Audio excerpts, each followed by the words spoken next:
اس طرح کے جانور جو ہیں وہ پالے جاتے ہیں، کیونکہ یہ ان کے مذہب میں حلال ہیں، اور ان کی افزائش کرنا، ان کی مصنوعات کو استعمال کرنا، مصنوعات سے مراد ہے کہ ان کا گوشت کھانے کے لیے استعمال کرنا، ان کی کھالوں کو استعمال کرنا، لباس کے لیے ان کے اون سے جو ہے وہ آپ یہ دیکھیں کہ اونی کپڑے، اونی پارچہ بافی کرنا، تو یہ چیزیں۔ اور لیکن دوسرے جو ممالک ہیں ان میں آپ یہ دیکھیں گے کہ بہت سی ایسی چیزیں جو کہ ہمارے مذہب میں جن کو پالنا، ایسے جانوروں کو جو کہ ہم جائز نہیں سمجھتے، اس کو جو ہے وہ آپ دیکھیں گے تو اس قسم کی گلہ بانی ایسے ممالک میں نہیں ہوتی۔ تو غیر طبعی عوامل میں آپ کا مذہب آ جاتا ہے، کس نسل سے تعلق رکھتے ہیں آپ کا، وہاں پر طرز حکومت کیا ہے، کسی علاقے کی اقتصادیات کیا ہیں، اور اسی طرح کی جو چیزیں ہوتی ہیں ان میں آپ یہ دیکھیں گے تو یہ چیزیں جو ہیں وہ انسان کی جو پیشے ہیں ان کے اوپر بھی بہت زیادہ اثر انداز ہوتی ہیں۔ وہاں کے لوگ کون سا کام کرنا پسند کرتے ہیں، ان کی ذہنی استطاعت جو ہے وہ کس طرح کے کام میں اپنا بہترین جو ہے وہ وسیلہ ثابت ہوتی ہے۔ جیسے کہ آپ کی سلیبس کے مطابق، کتاب کے مطابق آپ یہ دیکھ رہے ہیں کہ بدھ مذہب کی اب یہاں پر جو ہم مثال دے رہے ہیں تو اس میں یہ ہے کہ یہ مذہب جو ہے وہ جانوروں کو ذبح کرنا، ان کا گوشت کھانا یا ان کو تکلیف پہنچانا جو ہے وہ یہ سمجھتے ہیں کہ یہ ہم تکلیف پہنچاتے ہیں اگر ہم ان کو ذبح کرتے ہیں یا ان کا گوشت استعمال کرتے ہیں، تو وہ ان کی حفاظت کرتے ہیں، یعنی کہ وہ ان سے کوئی مصنوعات حاصل نہیں کرتے۔ اسی طرح ہندو مذہب ہے، ہندو مذہب میں آپ یہ دیکھیے کہ مختلف طبقات ہیں، ہر طبقے کی مختلف فرائض ہیں، ڈیوٹیز ہیں، تو اس طرح سے آپ یہ دیکھیے کہ ان طبقات کی وجہ سے جو لوگ کسی ذات سے، کسی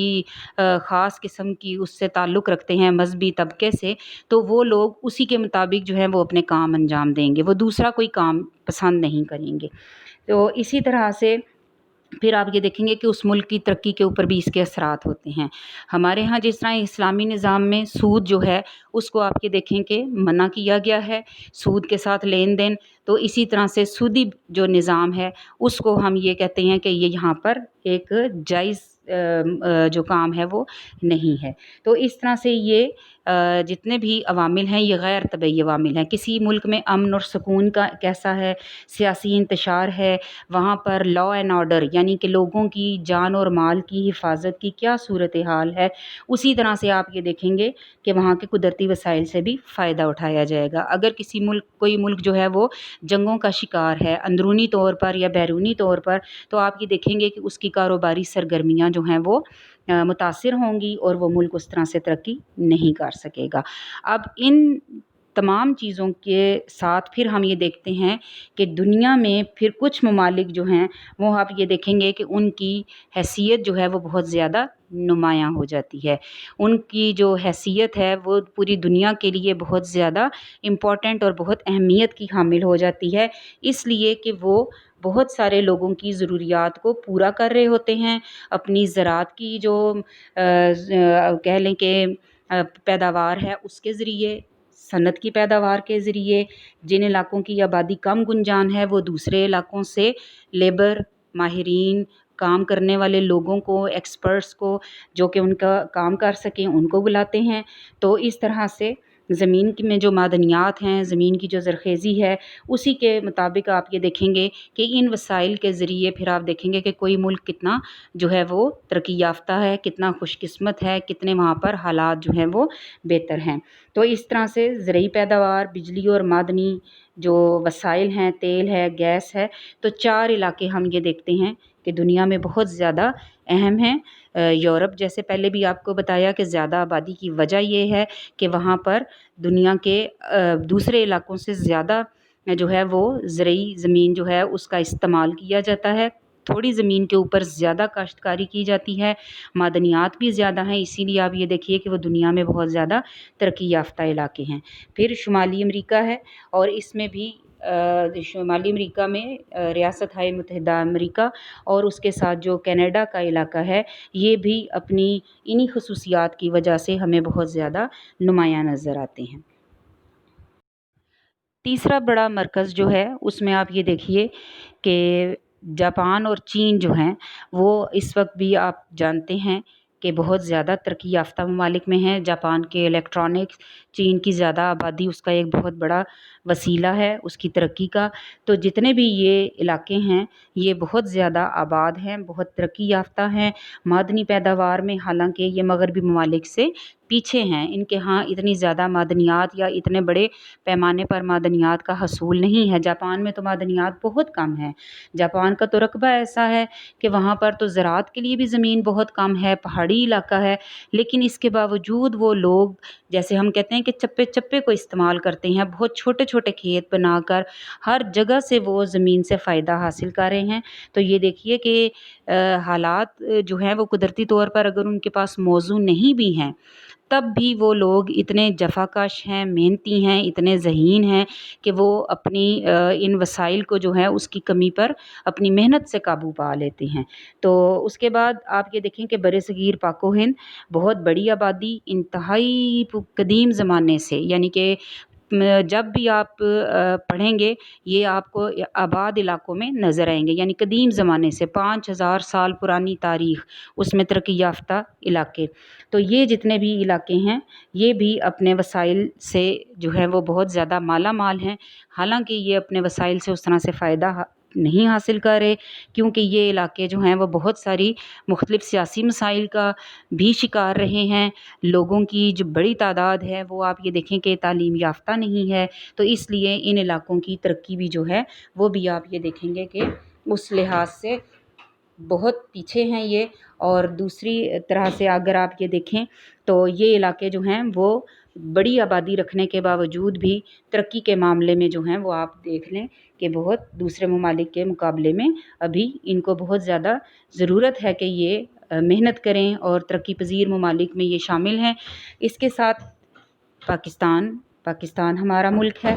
اور اب ہم یہ دیکھیں گے کہ پاکستان جو ہے وہ دنیا میں کیا خاص مقام رکھتا ہے، اس کی کیا حیثیت ہے۔ تو اس کے مطابق آپ کو پتہ ہے کہ پاکستان 1947 14 اگست کو جو ہے وہ دنیا کے نقشے پر ابھرا، اور اس حیثیت سے پاکستان جو ہے وہ دولت مشترکہ کا یعنی کامن ویلتھ کا جو ہے وہ ممبر ہے، اور